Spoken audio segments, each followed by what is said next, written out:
নমস্কার, কেমন আছেন সবাই? আশা করি ভালো আছেন। আমি প্রিয়াঙ্কা আবার আরেকটি নতুন ভিডিও নিয়ে এলাম। তো কিছুদিন আগে আমি এই শাড়ির টিউটোরিয়াল ভিডিওটা আপনাদের সাথে শেয়ার করেছিলাম এবং বলেছিলাম যে সুযোগ পেলে শাড়িটা পরে একটা ভিডিও আমি দিব। তো এই যে ভিডিওটা নিয়ে এসেছি, এইটা ছিল শাড়ির আঁচল। কিভাবে করেছি সেটা তো আমি আগের ভিডিওতেই দেখিয়ে দিয়েছি। তো লুকটা কেমন দেখায় জাস্ট সেটা দেখবেন।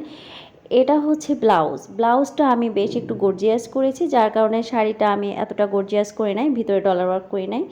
কিন্তু ব্লাউজে যে মাঝে মাঝে আমি ডলার ওয়ার্ক করেছি আর সুতো দিয়ে সেলাই করেছি। শাড়ির সাথে ম্যাচিং করেও চুড়িগুলো আমি নিজেই করে নিয়েছি, একটা ব্ল্যাক আর একটা অরেঞ্জ। ব্লাউজের মধ্যে কিন্তু আমি কড়ির কাজ করেছি, কড়ি এবং গ্লাস এই দুইটা দিয়েই আমি ব্লাউজটা করেছি এবং মাঝে মাঝে কিছু ডলার ওয়ার্ক করেছি।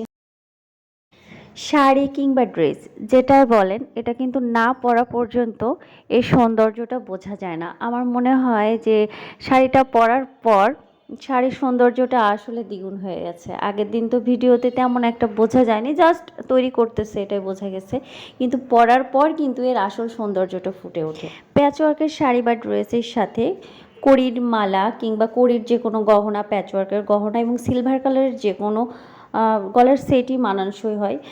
ভিডিওটি ভালো লাগলে লাইক, কমেন্ট এবং শেয়ার করে পাশে থাকবেন। সবাইকে অনেক ধন্যবাদ।